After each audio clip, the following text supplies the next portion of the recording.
Hey everyone, my name is Buna. Welcome back to my channel. I got tea. So we're now on to part 3 of Making My Old Music Great Again, whatever title that. It's a thing. And this time we're looking at 2 songs as always, but this time they're both brand new, which is really exciting.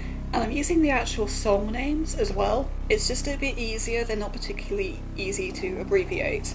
And you've actually heard one of these already, most likely, because I held a poll, glasses, you have one job, on my Instagram the other day to ask which one of these you wanted to tease. You voted overwhelmingly for Dead Man over Jekyll and Hyde, so that's what was teased. And that's the song we're going to go into first. So the main thing I want to talk about with Dead Man isn't the actual sound, because when I went to refactor this or revise it or whatever you want to call it, I didn't change the sound very much. What I actually changed, and this is something that has been a thing lately, is song structure. I first sort of trialled this with Biohazard, because that was the first time I really thought about it, I'd really figured it out. And I want to show you how I do that. This isn't the conventional way to do it in Sonic Pi. I'm pretty sure there are other ways of doing it, but this is the way I do it in any case. So what I've done is I've defined part 1 here as a function that I can then call later, so I can just have this however many times wherever I want. What that means in English is I've got this entire section here, this part 1, on a 4-second loop, which is as short as I can possibly make it, so that I can type in, you can see here I've just got part 1, and then I can use that however I want. So I've got 7 dot times do part 1, which means I've got 7 times the 4-second loop, so 28 seconds of that. And then we go on to part 2, which is a 10-second loop, although for some reason one of the loops ends early, so we've got a sweep in there as well. And that's how that works. And then we go on to part 3 like I would normally. So what that ends up sounding like, you'll have heard this a bit on my Instagram. So this is part 1. And if you look at the logger, you can see it's queued again. Usually I'll just have this on a continuous loop for however long I want it. But because Sonic Pi has a limit on the number of lines you can have in one buffer, because otherwise it gets stupid, if you define it as a function, you can do the 7 dot times do trick, and then just do it like this, and it's actually a lot simpler. And you can hear we've got part 2 now.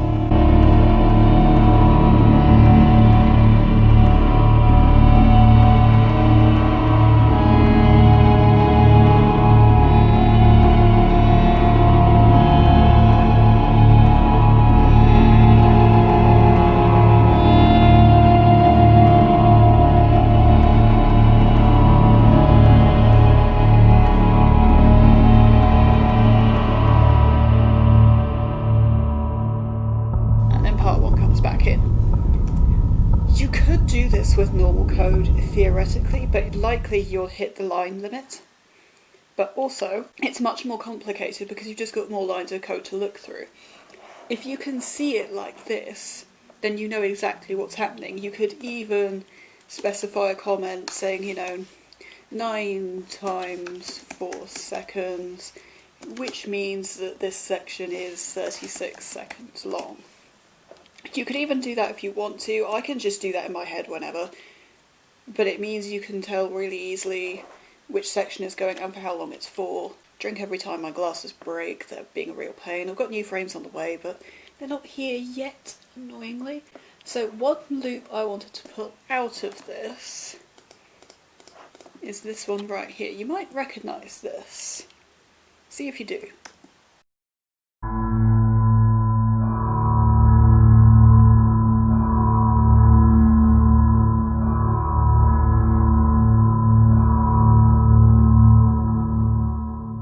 You might not recognise it because you'll have heard it slightly differently. You'll be used to hearing it like this.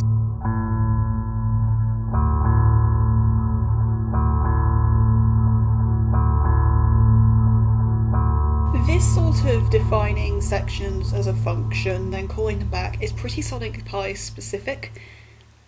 In most software, you'll just be effectively doing the, take the section, copy, paste, sort of thing you do in Logic, if you use Logic for whatever reason. Oh, I'm kidding, Logic's alright. I hate on Logic a lot as a joke, don't at me. This isn't necessarily helpful for you if you don't use Sonic Pi, because of how specific it is, but hopefully it's at least interesting, gives you a bit of insight, and that is something I've been doing a lot lately. So I thought it would probably just be cool to bring it up anyway, as well as that just Deadman has a really interesting sound to it. I might come back to that later, I haven't decided yet. If I'm not, then I'm going to edit this out. So I got it. Okay, so number 2, Jekyll and Hyde. Again, I didn't really edit much sound-wise, apart from the mix, which is subtle at best. I'm bringing this one up more because of synth designs and sound effects. This is much more universal, so if you're using Logic or Ableton, then you'll be able to replicate a lot of these techniques. You won't be able to replicate this on Soundtrap though, because Soundtrap is garbage. So one thing I've talked about before, when I first started making music, I had this weird obsession with bells. That has now evolved slightly into something a lot more tasteful, in the sense that I now talk about glockenspiels. The way I get a really good glockenspiel sound, I'm going to take the flanger off, don't ask why that's there, and you'll be able to hear it. This is pretty good glockenspiel sound. And the way I get this is just using the Pretty Bell synth with a basic high pass filter on it. Super easy to do. Dark Ambience is a synth I don't use very much. I usually favour Hollow over that because it's a bit easier to work with. Dark Ambience I find is really quiet generally, so I'll generally favour Hollow over that. D-Saw can be a bit of a pain with resonance, but it sounds amazing. But the main synth I wanted to talk about is Zower, because I use it all the time. Let's take this one. Okay, so have a listen to this.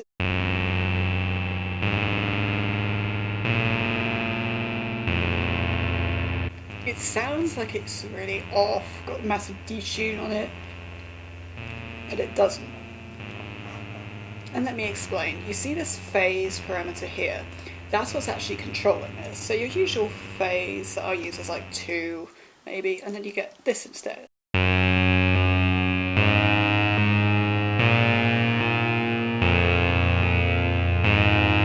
It's kind of like a delay. But if you have it on a really short phase, and you find this with delay as well, you get this really sort of gritty detune, which is just interesting.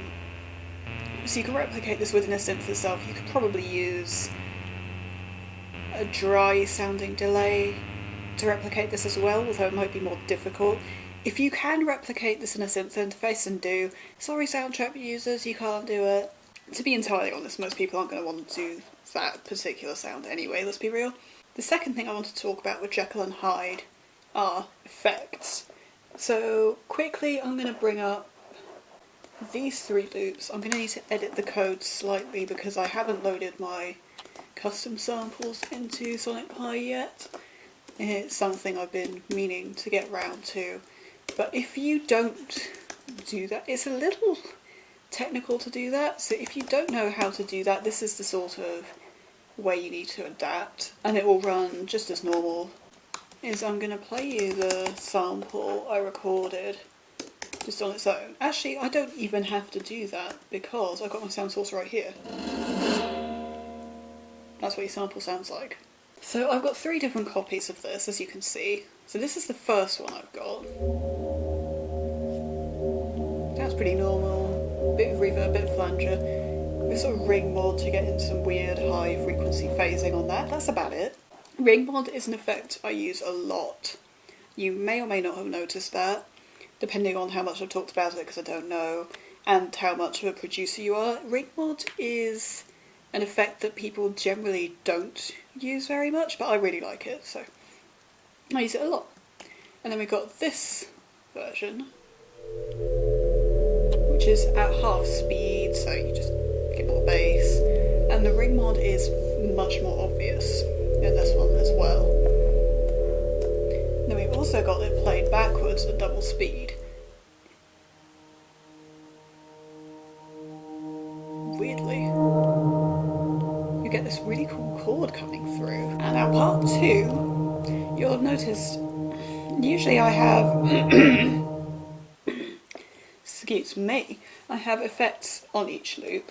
If you look at the code, you can see I've got these effects not on a single loop, not on a couple of loops, like I do that sometimes. You can see that here, this flanger is just on these 2 here, but across the whole piece. And this is pretty unusual. It's a much more efficient way of running effects. If you want them to all have exactly the same reverb setting, for example. I don't usually do that because I like to customize my reverb. But if you don't want to, then you can put that on a master track or a bus if you're using Logic, or send effects in general. Again, Soundtrap users, because your software sucks, you can't do that. Sorry, you gotta do it my way instead. So, to give you an idea of what this does, I've pulled up just the beat from this part of the track.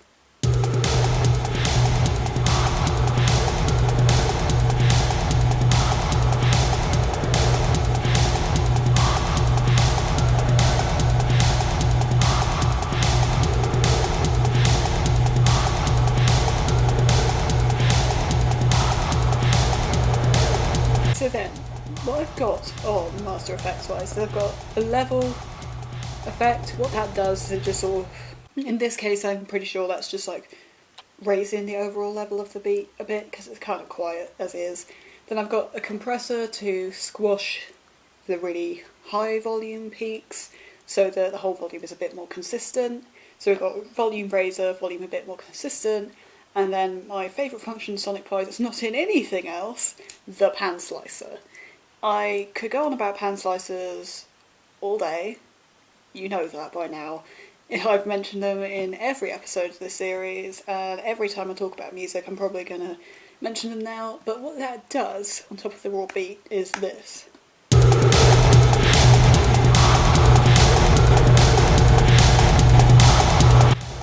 You can hear it's much louder, volume is much more consistent, and also it's bouncing from ear to ear. Yeah, that's about all I've got to say today on terms of this stuff. However, don't click away just yet, because I was on Instagram direct video chat with none other than DJ Diamond. We got talking about new music. Obviously Gold is a thing. Check out DJ Diamond's Gold, by the way, it's really, really good. I was saying, I don't know about releasing some new music of my own, because the reason I took such a long break wasn't just so I could hone my skills. It was partly just because I didn't really think anyone was interested anymore. I don't know why. I had that in my head, well okay, actually I do, that's a lie. But I just didn't think anyone was interested. But then I got quite a lot of people, actually, asking when I was doing new music. Like, wait, when have you got a new album coming out? And that was just such a shock to me. And I'm pretty sure that the reason is that when I released The Blink of an Eye, I mean that was actually kind of a long time ago now, which is pretty crazy. It's like 18 months. That's insane. But when I did, I worked on it for so long.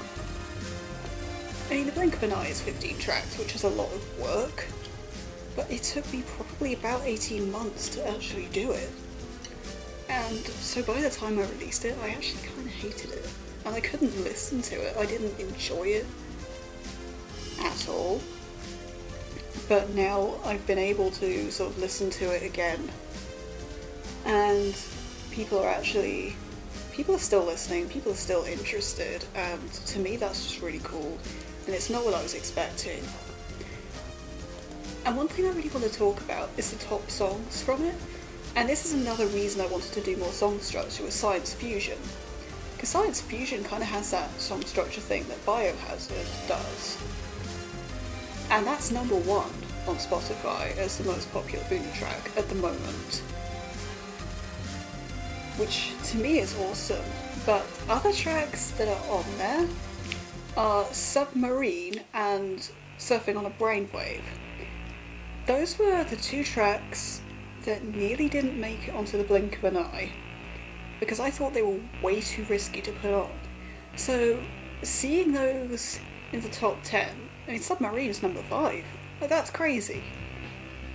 And it's just really awesome to me to see that, and it's really encouraged me to do more, and so did DJ Diamond. DJ Diamond massively encouraged me. I was saying, please do more stuff. We need more stuff from you. And I've been thinking about it. And when I say I've been thinking about it, I mean I have done all of this. It looks like a lot, and it kind of is, but I'm planning to go a bit crazy and just see how much stuff I can get through. How many songs I can improve, how many new songs I can make. I don't know what the result of that is going to be. I don't know when anything will be coming, but it's all looking like it's happening sooner than expected, which is great. Jesus. Okay, don't drink every time I do this because you'll get alcohol poisoning and I'm not responsible for that. So keep your eyes peeled. I'll let you know if anything changes. I guess I'm just gonna cut here.